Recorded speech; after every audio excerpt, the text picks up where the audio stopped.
Hi, this is Aaron from Superior Singing Method, and I want to talk to you about healthy singing. Okay, let's talk about healthy singing.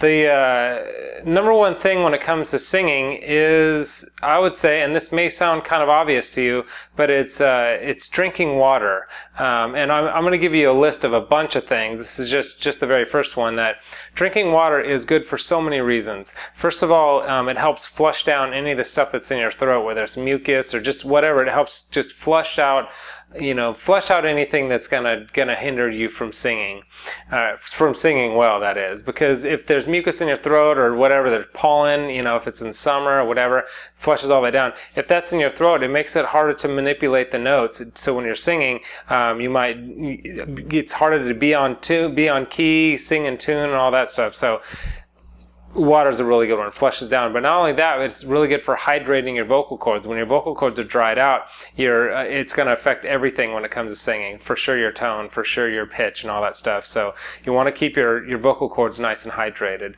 Also, it's just going to keep your body healthy. And a lot of people don't see singers as athletes, but you are an athlete. As a singer, you are an athlete. And so just as being any other athlete in any other sport, being fit will help that athlete be the best they can at their particular sport. It's the same with singing. The more fit you are and the more healthy you are, the better of a singer you will ultimately be. And certainly if you have to run around stage and if you're a performer, you want to be in good shape for all that as well. But hydrated cords and staying healthy and all that.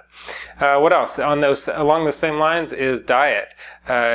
Since the singer is an athlete, having a good diet is going to help you. I'm a kind of a nutrition buff. I read a lot about nutrition, and I just read tons and tons of books, and as much as I can. I just really enjoy it, and I like eating well. And so just a couple of things. The water thing is huge. Avoiding processed carbohydrates, breads, stuff like that. Get most of your carbohydrates not from a box, meaning like box of cereal, box of anything you find in the middle of a supermarket type thing. That's usually where all like the refined carbohydrates are. But eat like good meats and eat vegetables and greens, and I mean that's all that stuff seems kind of obvious, but as Americans we don't generally do this. And you may be watching from another country, and maybe you have a better diet than most of us Americans do. But the singer is an athlete, so that's really important, and that's going to help you to be a better singer when you're eating the right things. Another thing is, and this goes particularly into when you're singing, you want to avoid yelling. Yelling at any time, just like the hey, hey, yelling at people or whatever. You don't want to yell at people just in general, but yelling when you're singing particularly. So what people do is the yelling, the pulling up the chest voice. So you may not have heard that before, but pulling up chest voice just means you've got your chest head register and your head register. So your chest register is here when I'm talking in. So it's like, it's all down here, blah, blah, blah, blah. And your head voice is, that's your head voice up there. So there's these two different registers. So what a lot of people want to do, a lot of singers, a lot of my students, they want to sing in the higher notes, but they want like that deep register, that deep lower register kind of beefier sound in their voice, because the head voice is high and light, and they want that big kind of sound, but in the higher notes. So they belt those notes out like, and try to sing those notes. That's basically trying to pull up the chest voice and singing chest voice at the top of the register. And what that does is it doesn't make for a very good tone. It makes your vocal cords swell up. It's just, you just want to avoid that as much as possible. Best thing to do is develop a good mixed voice, but that's a whole separate video. So that's another way to sing healthily, if that's a word. The next one is milk. I'm actually a big fan of raw milk. And like I said, I study a lot of nutrition stuff. I eat a lot of raw milk. You can get that in California, a couple other states as well. But raw milk's great. But avoiding milk the day of singing event is a good idea, and even the day before as well, because it will produce some mucus, and especially if you're getting pasteurized, homogenized like regular store-bought milk, that produces a lot of mucus, and that's really going to affect your singing, because the water flushes down all that stuff, flushes down all the mucus and all that.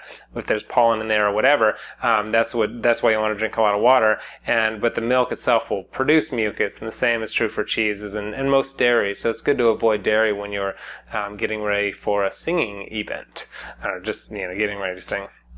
Another one is spicy foods. I love spicy foods, but the night before you have to sing, or if you sing on a regular basis, avoid spicy foods, because what happens, spicy foods creates a lot of kind of acidity, a lot of acid in your stomach, and as you sleep, that acid has a tendency to come up. If you have any type of acid reflux, it's kind of gross, I know.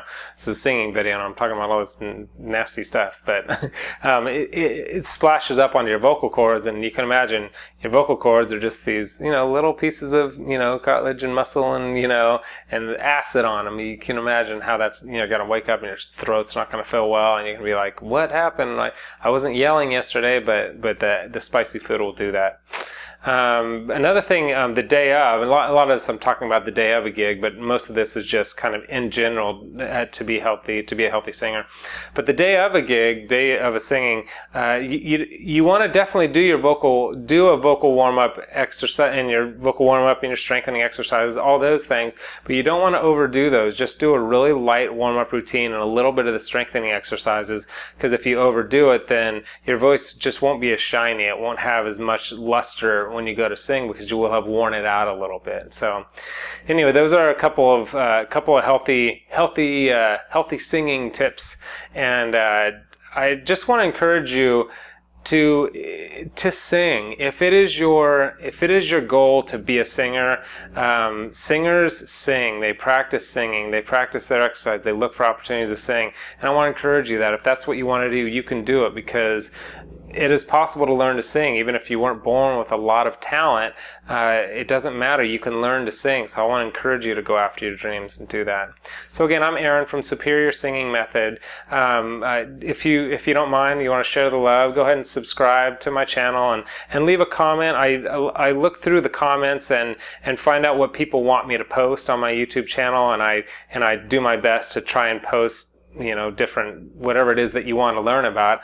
I try and focus on those and post those on the channel. So go ahead and leave me a comment for that, and like it if you don't mind, show the love that way. And then also the link below, I have a systematic, it's an 8-week systematic program that can help you become a better singer, if that is what you're interested in. You're watching this, so I guess it is. So I've got that program and that link below, and there's you can also find a lot of other free tips and stuff there on my website, Superior Singing Method. That's about it. I hope that helps.